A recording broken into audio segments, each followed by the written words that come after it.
CNBC-TV18 Weekender. Hello and welcome to CNBC-TV18 Weekender. I'm Shruti Mishra. My guest today is leading a brand that has devoted itself to beauty for over a century.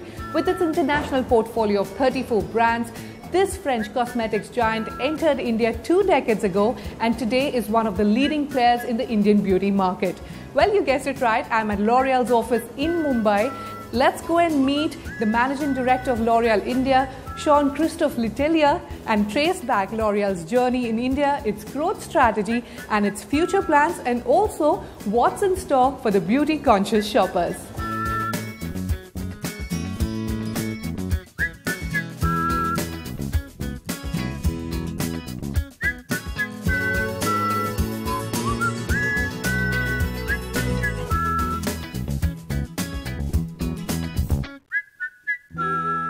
JC, many thanks for joining us on Weekender. You came to Mumbai in 2013. It's been 5 years. Has the city treated you well? Of course. And you know, Mumbai is for me an improvement from where I was before. I used to live in Jakarta, where I can testify that the traffic so you're used to the traffic snarls, everything, right? And it doesn't seem to be so bad. I must say that in the worst case, when there is a big jam during a Gampati day or during some other festival that are often in Mumbai, I use the train, which is just down to Lower Parel to Bandra Kuala. And you managed to get in and get out.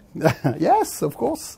And once you have done a few times, you get used to it. And I must say they are better and more on time than sometimes the French train that are. Oh, wow, that's nice to hear. You know. All right, okay. So L'Oreal entered India in 1994. It's been 24 years, and today you're one of the leading players in the Indian beauty market. And you have, about 14 products in India. 90% of L'Oreal's manufacturing happens in India. Take us through your growth strategy. So it's still a short journey when you think about it. We have been a late entrant in the Indian market in the 90s. And basically our journey has been to build aspirations first in India. When we came back in 1994, the beauty category was very basic, very nascent. It was more a cleansing gesture than any beauty gesture. And mostly need-based. Exactly.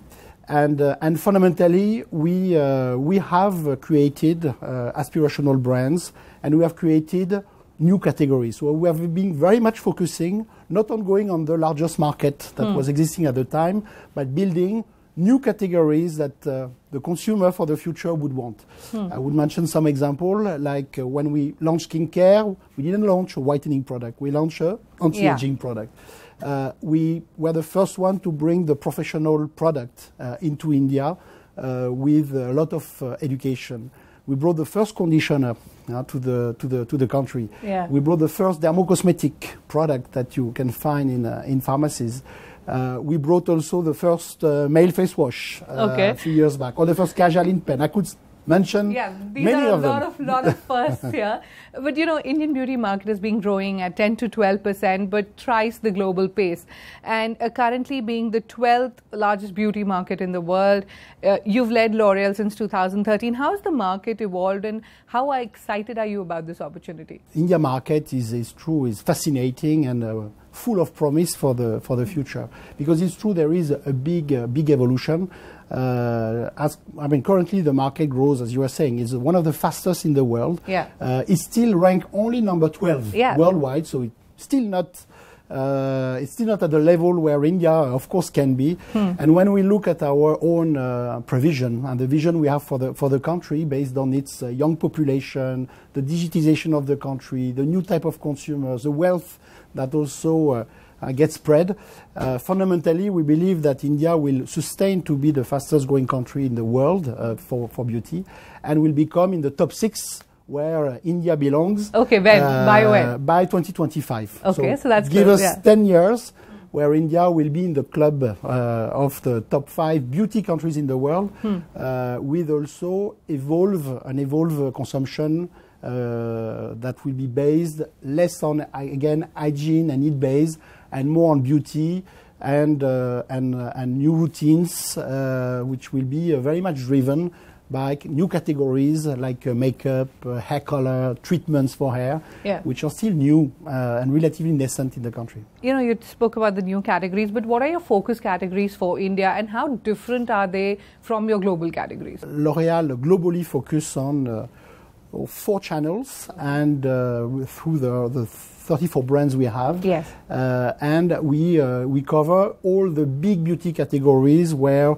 we can bring an additional an added value. In India, we are present across 4 big categories: makeup, skincare, hair color, and hair care. Yeah. And basically we have plans behind these 4 categories, but with a priority that we put on categories like makeup, which is a category that is really rising with this new selfie generation and in this new world of digital.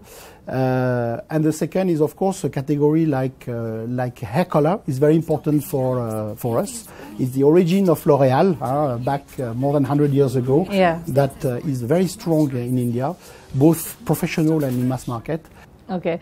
I know you told me you're not going to talk about revenues, but what percentage of revenues globally comes from India? Or if you can tell me what is the growth rate that you're seeing maybe in the last 5 years? Indeed, I will not share too much information, but what I can happily share is the fact that the way we look at L'Oréal in India is to grow at least twice faster than the market. Okay. The market growing, as I told you, 3 times faster than the worldwide. Yeah. So if you do the math, you'll see that it should be a high double-digit growth rate, that we want to sustain over the years and building really a very strong mass market and professional division in the country. How has demonetization and GST really impacted the business? Of course, the GST rate was revised from 28% to now 18%, but it's still very high. So the demonetization has been a short-term impact, and after everything has come back very quickly. So we live also in a category where people need to shampoo themselves, to use beauty. So the impact was relatively limited, but on the moment was quite big. The GST is, of course, a reform we have very much welcome for having one tax, one India, much more simplification. Yeah.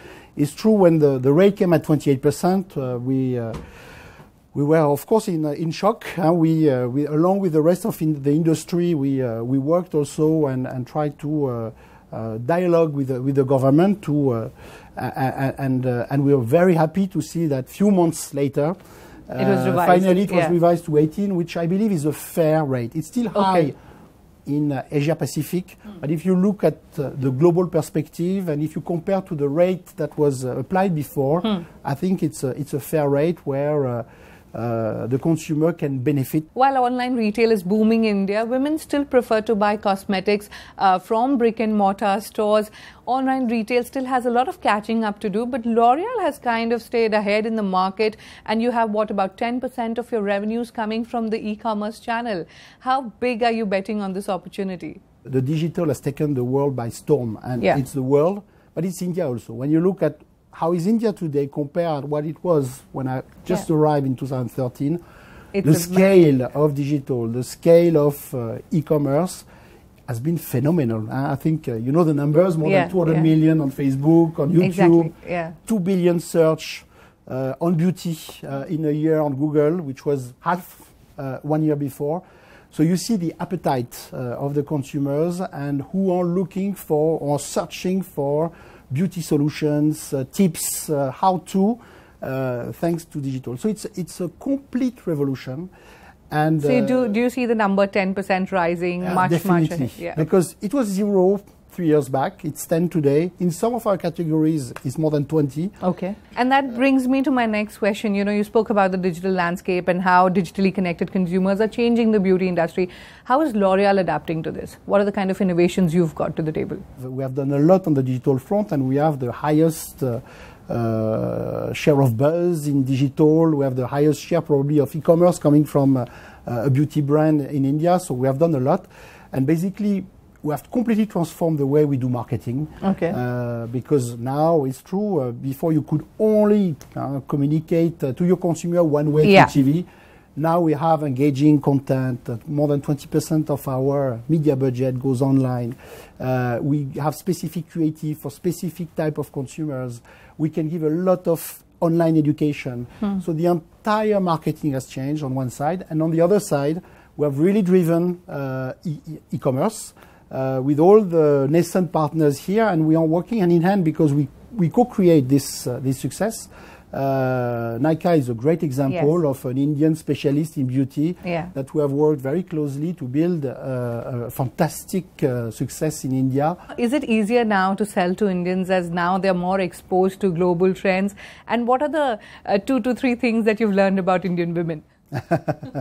So we see definitely a lot of, especially young Indian women, coming to the market with complete different needs. They are ready to test, to experiment, new texture, new type of lipstick, and this was not so strong a few years back. So the appetite for new news is much higher. And let's talk about Indian men as well. You know, you've got a lot of best-selling products as far as grooming for men are concerned. Do you see a change in them? Do you see a lot of demand in those products as well? Yeah, we have created for men the category of face wash with Garnier Men a few years back, and actually it has become a phenomenal success. We have today a very strong market share. We have seen a very big evolution, showing that really men want also to take care of themselves, to feel confident, and to be good on social media. All right, on that note, it's time for us to take a short break. But don't go anywhere. Stay tuned as we talk to JC about the L'Oreal Academy, acquisition of Modiface, and L'Oreal catering to Tier 2 cities in India. So stay tuned. CNBC-TV18 Weekender.